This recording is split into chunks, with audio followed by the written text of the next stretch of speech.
గతంలో చంద్రబాబు అధికారంలో ఉన్నప్పుడు ఓ వర్గం మీడియా వ్యతిరేక వార్తలు రాసేది కాదు. చంద్రబాబు ప్రభుత్వానికి ఏవైనా వ్యతిరేకంగా సంఘటనలు జరిగితే వాటిని వెలుగులోకి తెచ్చేది కాదు.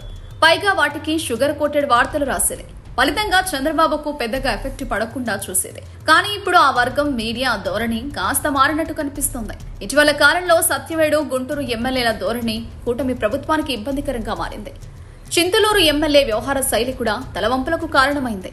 ఇటీవల తిరుమల తిరుపతి దేవస్థానంలో బోర్డు సభ్యుడు వ్యవహరించిన తీరు సామాజిక మాధ్యమాలలో చర్చకు దారితీసింది.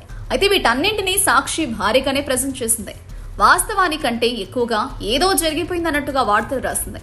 జగన్ అధికారంలో లేడు కాబట్టి ఇప్పుడు సాక్షి పత్రిక పూర్తిగా ప్రజాస్వామ్యయుతంగా వ్యవహరిస్తోంది. ఇలాంటప్పుడు ఓ వర్గం మీడియా ఎలా వార్తలు రాస్తుంది, ఎలా ప్రజెంట్ చేస్తుంది అనే అనుమానం అందరిలోనూ ఉంది. అయితే ఆ అనుమానాలను పటాపంచలు చేస్తూ ఆ వర్గం మీడియా ఉన్నది ఉన్నట్టుగా రాసింది. అంతేకాదు ఫాలో అప్ స్టోరీలను కూడా పబ్లిష్ చేసింది.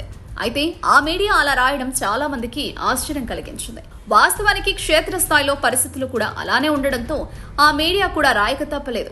చంద్రబాబుతో గట్టి సంబంధ బాంధవ్యాలు ఉన్నప్పటికీ ఆ మీడియాకు రాయలేని పరిస్థితి ఏర్పడింది. అమరావతి నిర్మాణానికి ఇతర పనులకు కేంద్రం భారీగా నిధులు కేటాయించింది. దీనిని ఏ పరిధిలో కేటాయించింది అనే విషయాన్ని పక్కన పెడితే గత 5 సంవత్సరాలతో పోల్చితే ఇది కాస్త నయమే. ఇక్కడ వరకు కూటమి ప్రభుత్వానికి 100కు 100 మార్కులు వేయవచ్చు. కానీ పరిపాలన విషయంలో, ప్రజలకు ఇచ్చిన హామీల విషయంలో మాత్రం కూటమి ప్రభుత్వం విఫలమైందని ఆరోపణలున్నాయి. ఎన్నికలకు ముందు సూపర్ 6 పథకాలు అని చంద్రబాబు విపరీతంగా ప్రచారం చేశారు. పవన్ కళ్యాణ్ తో కూడా ప్రచారం చేయించారు. కానీ పథకాలు అమలు చేయడం సాధ్యం కాదని అధికారంలోకి వచ్చిన తర్వాత చేతులెత్తేశారు.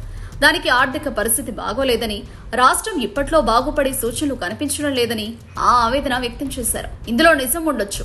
దీనికి సంబంధించిన నివేదికలను చంద్రబాబు బయటపెట్టి ఉండవచ్చు. కానీ రాష్ట్ర ఆర్థిక పరిస్థితి తెలియకుండానే చంద్రబాబు హామీలిచ్చారా? నాడు జగన్ అధికారంలో ఉన్నప్పుడు ఇబ్బడి ముబ్బడిగా అప్పులు తీసుకొస్తున్నారు, రేపటి నాడు రాష్ట్రం దివాలా తీస్తుంది అని ఆరోపణలు చేసింది చంద్రబాబే కదా.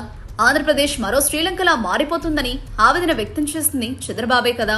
అలాంటప్పుడు సూపర్ 6 పథకాలకు ఎందుకు రూపకల్పన చేసినట్టు, ఎందుకు విపరీతంగా ప్రచారం కల్పించినట్టు, ఇప్పుడెందుకు ఆ పథకాల అమలు విషయంలో పిల్లి మొగ్గలు వేస్తున్నట్లు? అంటే అధికారంలోకి రావడం కోసం హామీలిచ్చి తర్వాత విస్మరిస్తారా? నమ్మి ఓటు వేసిన జనం పిచ్చివాళ్లా? ఇదిగో ఈ ప్రశ్నలే ఇప్పుడు క్షేత్రస్థాయిలో వినిపిస్తున్నాయి. అందువల్లే ఓ వర్గం మీడియా చంద్రబాబుకు వ్యతిరేకంగా, తెలుగుదేశం పార్టీకి వ్యతిరేకంగా కథనాలను, వార్తలను ప్రసారం చేస్తోంది, ప్రచురిస్తోంది. మరి దీనికి చంద్రబాబు ఎలాంటి కవర్ డ్రైవ్ ఉపయోగిస్తారనేది వేచి చూడాల్సి ఉంది. Subscribe to Social TV Telugu for more videos. Hit the bell icon for faster updates.